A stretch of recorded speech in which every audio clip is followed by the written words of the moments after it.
الحمد لله رب العالمين الرحمن الرحيم مالك يوم الدين إياك نعبد وإياك نستعين اهدنا الصراط المستقيم صراط الذين أنعمت عليهم غير المغضوب عليهم ولا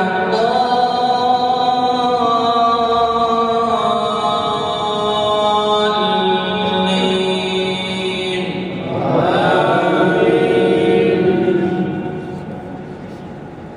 وإذ قال عيسى ابن مريم يا بني إسرائيل إني رسول الله إليكم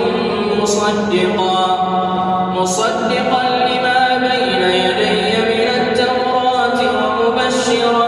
برسول يأتي من بعد اسمه أحمد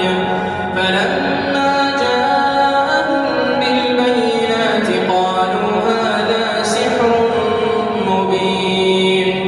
ومن أظلم ممن افترى على الله الكذب وهو يدعى إلى الإسلام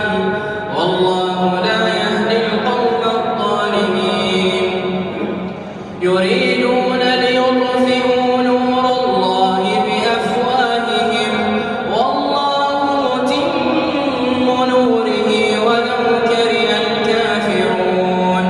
هو الذي أرسل رسوله بالهدى ودين الحق ليظهره على الدين كله ولو كره المشركون يا أيها الذين آمنوا هل أدلكم على تجارة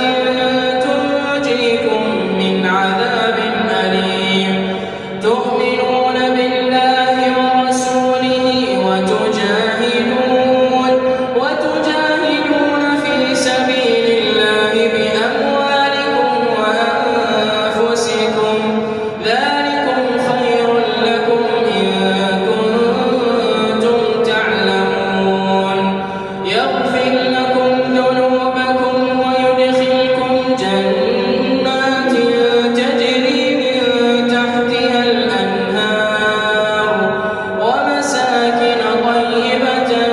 في جنات عدن ذلك الفوز العظيم وأخرى تحبونها نصر من الله وفتح